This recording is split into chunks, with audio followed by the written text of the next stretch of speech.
पत्नी ब्रह्मचारी। Welcome to Jayalakshmi की diary. आगे की कहानी शुरू करते हैं, क्योंकि अब प्यार तो मिल गया था निशा और रानी को। अब सवाल है, क्या वो इस रिश्ते को पूरी दुनिया के सामने जिंदा रख पाएंगी। वे थाईलैंड टूर से इंडिया वापस आते हैं। रानी ने अपना कॉलेज का लास्ट ईयर शुरू किया और निशा ने अपने लिए एक नया रास्ता चुना, गिटार सिखाने का काम एक प्राइवेट एकेडमी में। पर सोसाइटी ने अब भी उनका साथ नहीं दिया। कभी पड़ोसी की फुसफुसाहट, कभी राहुल की शादी को लेकर सवाल। एक दिन रानी कॉलेज से रोती हुई लौटी। क्या तुम मेरे साथ चलोगी अगर मैं सब कुछ छोड़ दूं? निशा ने उसे पकड़कर कहा, मैं तो तुझसे पहले ही छूट चुकी थी दुनिया से, अब तू बस मुझे थाम ले। रानी निशा को एक ओपन माइक पे ले जाती है, जहां निशा पहली बार सबके सामने गिटार के साथ रानी के लिए गाना गाती है और क्राउड के सामने बोल्डली कहती है, ये गाना मेरी पत्नी के लिए है, जो मेरी दुनिया भी है और मेरी जीने की वजह भी।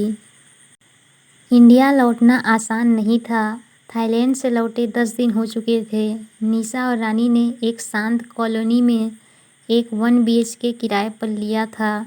राहुल ने सपोर्ट किया, पर पड़ोसी जैसे हर कोई उन दोनों को अजीब नज़रों से देखता हो। कुछ बोलते नहीं थे, पर उनकी नज़रें तीर सी चुभती थीं।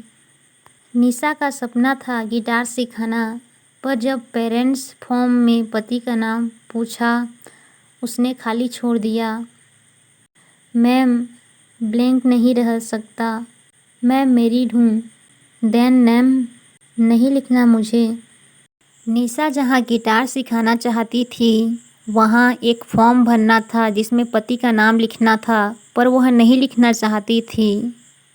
उस दिन वो पहली बार टूटी। घर आकर सीधे रानी के गले लग गई। मुझे लगता था मैं स्ट्रांग हूँ, पर दुनिया मुझे बार बार तुम्हारे नाम से डराना चाहती है। रानी की कॉलेज लाइफ भी आसान नहीं थी। कुछ लड़कियाँ उसके पीछे फुसफुसाहट करती थीं। वही ना, जिसने अपनी भाभी से लव अफेयर किया था। एक दिन रानी कॉलेज से सीधे रोते हुई घर आई। मैं सब कुछ छोड़ दूँ, कॉलेज, जिंदगी, करियर। निशा चुपचाप सुनती रही। रात आंसुओं भरी चुप्पी और एक वादा। निशा ने रानी का हाथ थामा। मैं तेरे साथ शादी नहीं करना चाहती थी, पर मैंने तुझमें शांति पाई थी। तू मेरी ज़िंदगी में बिना पूछे दाखिल हुई। अब मुझे दुनिया से इजाज़त नहीं चाहिए तुझे रखने के लिए। तू रहे तो लोग क्या कहेंगे, ये बुरा नहीं लगता। तू ना रहे, ये दुनिया से बुरा लगता है। रानी ने आंखें बंद की और कहा, चल, कल ही उस बालकनी वाली छोटी जगह पे शिफ्ट होते हैं, जहाँ सिर्फ हम, एक गिटार और एक चाय की प्याली हो। अगली सुबह दोनों एक ऑटो में, एक मैट्रेस और 3 कार्टून्स के साथ एक नए घर, नए मोहल्ले और नए रिश्ते की शुरुआत करती हैं। और एक बालकनी में रानी ने निशा को पहली बार जोर से पत्नी कहा, बिन डर के, बिना झिझक के। निशा पूरा दिन म्यूजिक स्कूल में बिजी थी और रानी अपनी कॉलेज प्रोजेक्ट्स और प्रैक्टिकल्स में डूबी हुई। एक दूसरे से वक्त मिलता भी तो थकान और दुनिया की टेंशन बीच में आ जाती थी। उस रात निशा जब घर लौटी तो रूम अंधेरा था। रानी, रानी, कोई जवाब नहीं। तभी अचानक बालकनी से हल्की रोशनी चमकी। निशा धीरे से दरवाज़ा खोली और देखा, फ्लोर पर एक छोटी सी वाइट चादर बिछी थी। बीच में 4 कैंडल्स, एक स्टील केटल में गरम चाय और एक थाली में रानी के हाथ का बनाया पास्ता। रानी एक साड़ी पहने बैठी थी, सिंपल, बिना मेकअप, सिर्फ आँखों में इश्क। आज स्ट्रेस की छुट्टी है, सिर्फ हम हैं और ये चाँद, उसने मुस्कुरा कर कहा। निशा चुप रही, उसकी आंखें भर आईं। वे धीरे धीरे बैठी और रानी ने उसके कंधे पर सर रख दिया। पता है, तुझमें सुकून है, इस बालकनी से भी ज़्यादा, और मैं उस सुकून को रोज़ महसूस करना चाहती हूँ। फिर निशा ने गिटार उठाया और बिना कुछ सोचे एक हल्का सा ट्यून छेड़ा, जो रानी ने कभी सुना नहीं था। ये कब लिखा? तुझे देखते हुए। क्या नाम है? तेरे नाम की चुप्पी। और फिर हल्की सी बारिश शुरू हुई।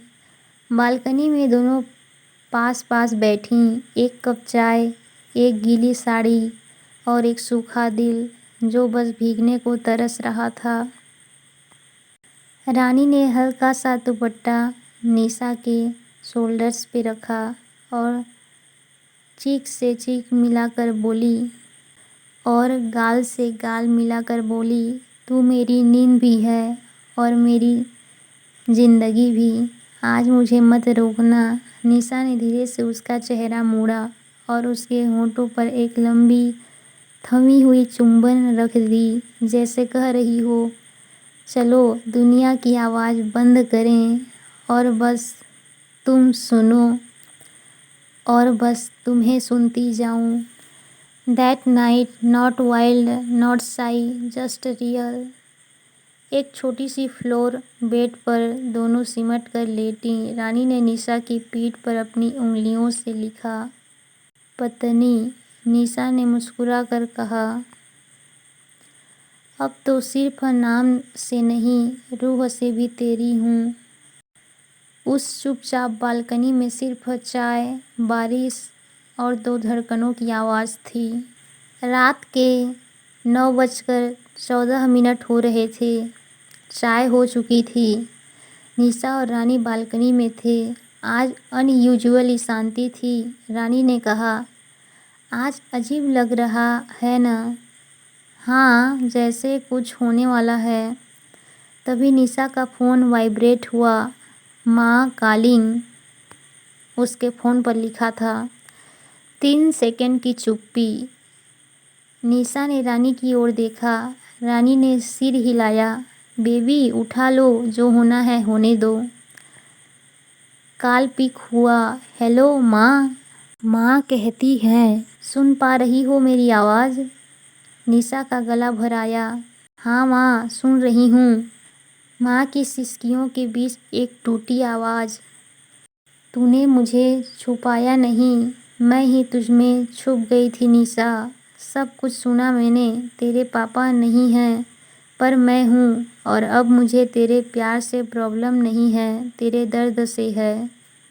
उसकी माँ ने कहा। निशा की आंखों में पानी बहने लगा। माँ, तुम रो क्यों रही हो? क्योंकि मेरी छोटी बच्ची ने खुद को बहादुर दिखाते हुए कितना कुछ सह लिया, इसलिए। माँ की आवाज़ थोड़ी देर के लिए रुकी और फिर बोली, मुझे तुझे गले लगाना है, पर अगर तेरा घर अब रानी है तो मुझे वही आकर तुझसे मिलना होगा। निशा ने रानी को गले लगाया। माँ आ रही है।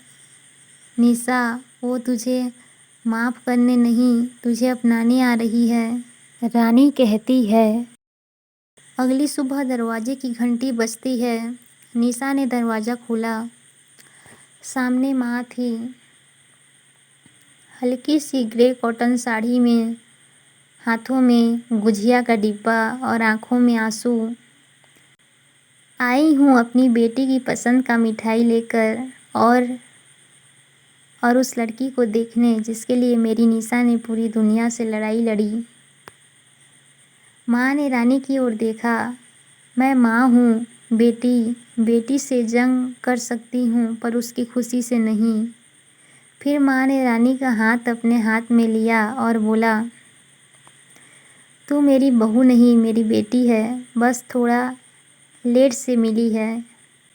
उस रात निशा ने डायरी में लिखा, मैंने आज माँ को खोया नहीं, उन्हें पहली बार पाया है, मेरा जेंडर नहीं मेरा प्यार समझकर। फिर मिलेंगे अगले पार्ट में। Okay bye babies.